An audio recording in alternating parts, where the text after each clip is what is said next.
ఒక్కసారికి మరలా జ్ఞాపకం చేసుకుని పోయిన బలము, పోయిన ప్రతిష్టత, పోయిన ప్రార్థన మరలా ఈ ప్రస్తుత పరిస్థితులు నాకు మీరు కలగజేయ్యా.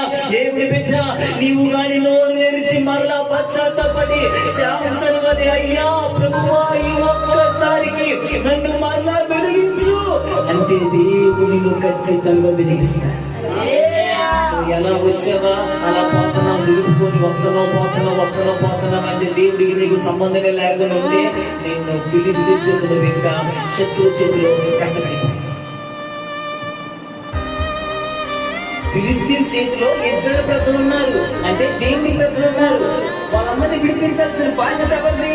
శాంసన్ది. ఇప్పుడు ఏం జరిగిందో తెలుస్తా? ఫిలిస్తీన్కి ఇతనే చిక్కుపోయాడు. దేవుని ప్రజలను విడిపించవలసిన నువ్వేమి సాధన ఇచ్చుకోవచ్చు.